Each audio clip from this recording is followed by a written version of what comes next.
indirect impact as to how Uganda will benefit. We will be having some professionals that we plan to fly into Uganda that can train the locals. And I think one of the things that we miss out in major countries is the access of information. And we need to be properly trained, not only just in construction, but also management of the property and then maintenancing of the properties. So we want to make sure that every piece of every part of every sector is covered, but we want to be able to utilize and only utilize the locals, which is the Ugandans. But clearly, we need to make sure that the Ugandans are properly trained to properly do the jobs as well, too. So we want to be able to continue to provide more than enough jobs for the people in the surrounding areas. And then we get even deeper into the impact, because the idea of each city, we will have an entertainment district. I know there's millions of entertainers here in Uganda that don't have access to proper recording studios, proper film studios. This we plan to provide within the city in the entertainment district. And then we have a district which is the medical district, which is a 10,000-bed hospital for the locals in case of any sicknesses, any viruses, any basic traumas. You got a place to go to properly be, treated. Instead of having to fly all the way to France or all the way to Dubai, you can stay home and be treated properly with all the latest equipment. And then you have the business district for all the entrepreneurs that's in the city that have their own jobs or want to create jobs or create businesses. This is the business district that allows you to get proper loans to start your own business. And we'll also have teams there that actually will help you set up your business properly with the right licensing, the right paperwork, the right everything to be able to be successful in it. Then we also have the educational district, which is the district where we're putting 4 universities within the Akon city. We have a partnership with Stanford University. We have a partnership with Berkeley University for music. We have a partnership with MIT. And then we have a partnership with Stanford. So you have not only law, but you have business, you have IT, and you have music. So now you don't have to fly all the way to the United States to go to university at Berkeley when you can do it right here in Uganda.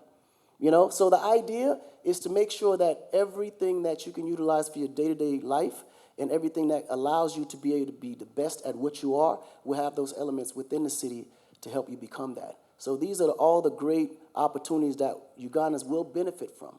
And now there will be people from other countries that's closer that may want these same benefits. Someone from Rwanda may want to fly there for school, or someone from Kenya want to come, to the educational district and, take on law or whatever the case. But at least you guys will be the hub for the surrounding areas for those opportunities. So there's a lot outside of education and employment that would be beneficial to Ugandan people.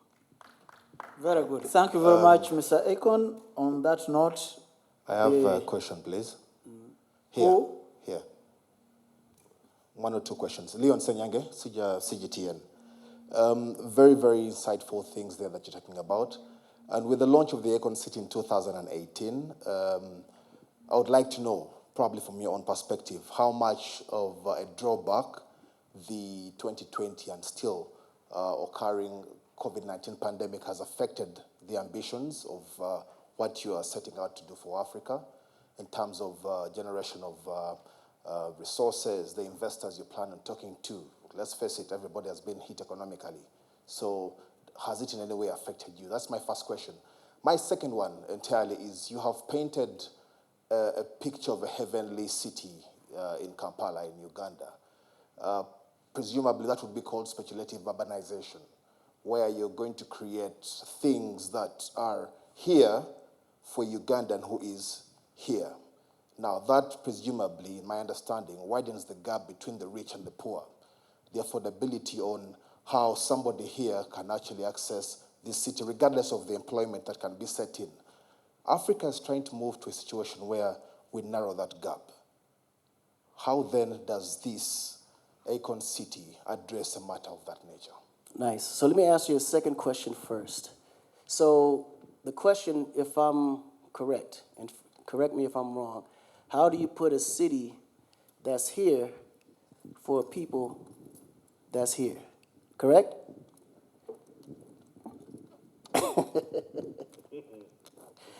This is the problem right here. what makes us here? Why aren't we here? You do know that we're the reason why the people that's here are here. So it's like, it's the mind state. And I think the mentality of us as a people, we already believe that we're not worth what we're worth. I know for sure we're worth way more than what people look at us to be, because their idea and their goal is to keep us to think that we're nothing so they can continue to be something.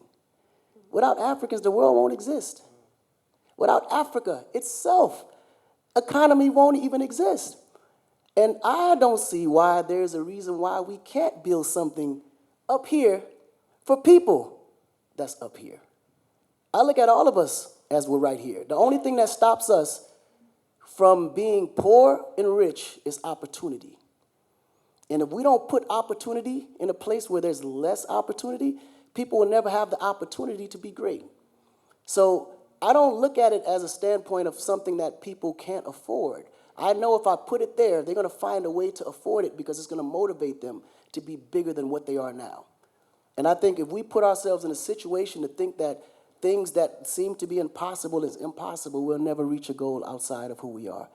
And I remember the time of history that I was taught when Africa controlled the world. We were kings, queens, richer than anybody you can ever think about.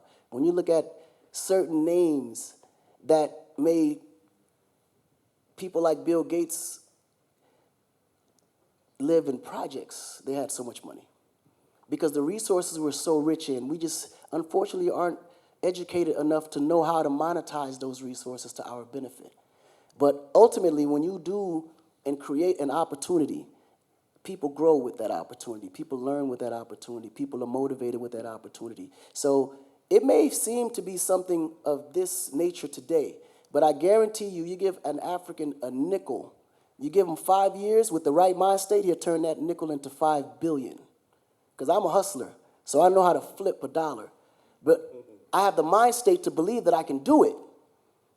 You guys are no different to me. I come from you. Like, we have the same blood. But the difference that I had was I went to the U.S. and got motivated. I saw what you just had to, like, I seen with my own eyes what man can accomplish. And to this day, people around the world is trying to figure out how the hell those Africans build those pyramids with no machines.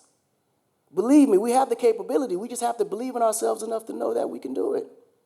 So let's not discourage each other that the city's going to come here and fail.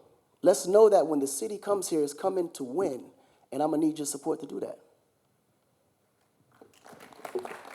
Thank you very much, Akon. I will end. I have one question, sir. No. We will end here because our guest has other engagements. Thank you very much, ladies and gentlemen. Thank you very much. You missed out on the COVID question, please. The COVID, how COVID could have affected his investment. That's actually a very good question. We did launch